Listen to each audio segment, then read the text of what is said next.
Start. Hare Krishna. కృష్ణాయ వాసుదేవాయ దేవకీ నందనాయ చ నందగోప కుమారాయ గోవిందాయ నమో నమః. మన ఇంట్లో చేసే ఆహారం తినేదానికి బయట చేసే ఆహారం తినేదానికి తేడా ఏంటో ఈరోజు వివరిస్తాను. బయట ఫుడ్ తినడం వల్ల అనారోగ్యం ఎలా వస్తుందో ఈరోజు మీకు చెప్తాను.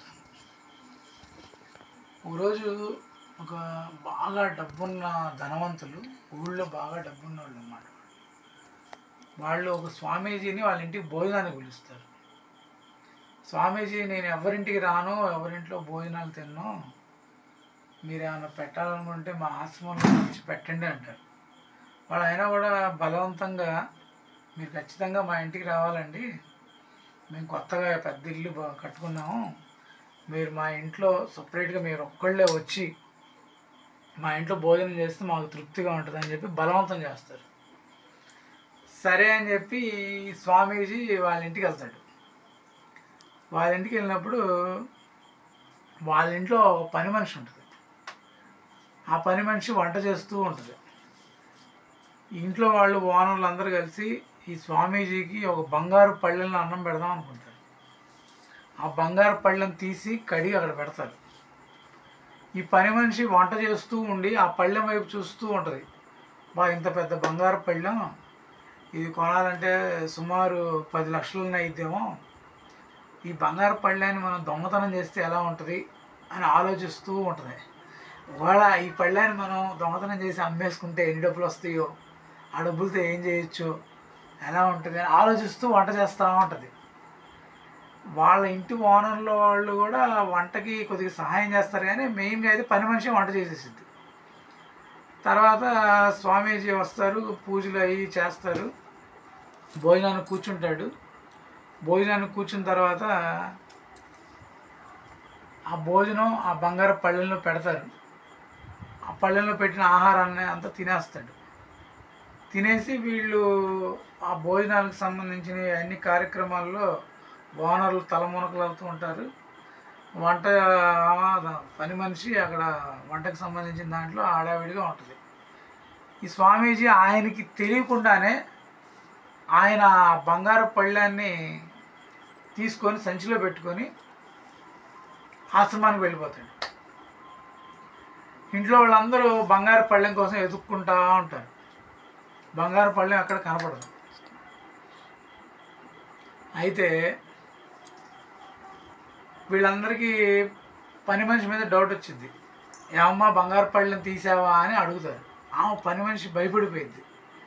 నేను తీద్దాం అనుకున్నా కానీ తీయలేదు, నేను తీద్దాం అనుకున్నాను అనేది కూడా చెప్పడం ఎందుకు, మళ్ళీ చెప్తే నన్ను తప్పుగా అనుకుంటానని చెప్పి నేను తీయలేదు అని చెప్తూ ఉంటుంది. సరే, స్వామీజీ అయితే తీయడు, ఆయన భగవంతుడి మార్గంలో ఉన్నాడు, ఆయన అడగడం బాగోదు అని వాళ్ళ ఇంట్లో వాళ్ళందరూ వాళ్ళు వెతుక్కుంటూ ఉంటారు. వెతుక్కుంటూ ఉంటే ఆశ్రమంలో మరుసటి రోజు పొద్దున్నే స్వామీజీ మల విసర్జనకి వెళ్ళి పూజా కార్యక్రమాలన్నీ చేసుకున్న తర్వాత ఆయనకు ఒక ఆలోచన వచ్చింది. ఆయన సంచిలో చూసుకుంటాడు, అయ్యో ఇదేంటి బంగారు పళ్ళెం నా దగ్గర ఉంది అని చెప్పి ఏం జరిగి ఉంటుంది అబ్బా అని ఆలోచిస్తూ ఆ పళ్ళాన్ని తీసుకొని వాళ్ళ ఇంటికి వెళ్ళి ఇచ్చేద్దామని ఇంటికి వెళ్తూ ఉంటాడు. వెళ్ళంగానే ఆ ఇంట్లో పని మనిషి ఎదురొచ్చి, స్వామీజీ నేను ఇలా తప్పు చేశాను, వంట చేసేటప్పుడు ఆ బంగారు పళ్ళాన్ని దొంగతనం చేద్దాం అనుకున్నా, కానీ నేను దొంగతనం చేయలేదు, ఈ ఇంట్లో వాళ్ళు నేనే దొంగతనం చేస్తామని నా మీద నిందేస్తున్నారు, నన్ను కాపాడండి అనేది. వెంటనే స్వామీజీకి బలి వెలిగింది. ఓహో, ఏమో బంగారు పళ్ళెం దొంగతనం చేద్దామని వంట చేస్తూ ఉండటం వల్ల ఆ ఆహారాన్ని నేను తిన్నా కాబట్టి, నేను స్వామీజీని అయినప్పటికీ, భగవంతుని మార్గంలో ఉన్నప్పటికీ, ఆ ఆలోచనల ప్రభావం, ఆ వంట చేసిన ఆలోచనల ప్రభావం నా మీద పడి నేను ఆటోమేటిక్గా నాకు తెలియకుండానే ఆ బంగారం పళ్ళని తీసుకెళ్ళిపోయాను. అయ్యో ఇలా జరిగింది. అందుకనే వంట చేసేవాళ్ళు చాలా ఇంపార్టెంట్. మన అమ్మ, మన తల్లి, మన భార్య, మన ఇంట్లో వాళ్ళు మనం బాగుండాలని ప్రేమగా ఆలోచించి వాళ్ళు మంచి మనసుతో వంట చేస్తారు. ఆ వంట తిన్నప్పుడు మనకి ఎటువంటి అనారోగ్యాలు రావు. మన రుచి కోసం బయటికి వెళ్ళి బిర్యానీలు, బయట హోటల్ ఫుడ్డు అవన్నీ తిన్నప్పుడు ఆ వంట మాస్టరు వంట చేస్తూ ఎప్పుడు వంట తొందరగా అయిపోయిద్దా, మనం సాయంత్రం వెళ్ళిపోయి మందు తాగుదామా, లేకపోతే ఈరోజు తొందరగా వంట అయిపోతే నాకు జీతం ఇస్తారు, ఆ జీతం డబ్బులు తీసుకొని ఎవరన్నా అమ్మాయి దగ్గరికి వెళ్దామా, అలా ఆలోచిస్తాడు. అలా ఆలోచిస్తే వంట చేస్తాడు.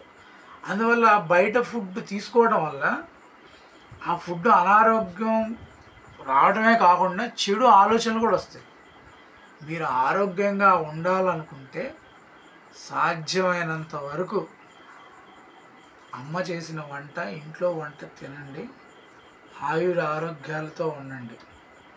మన లక్ష్యం మందులు వాడకుండా, హాస్పిటల్కి వెళ్ళకుండా 120 సంవత్సరాలు ఆరోగ్యంగా ఉండటం. జై హింద్.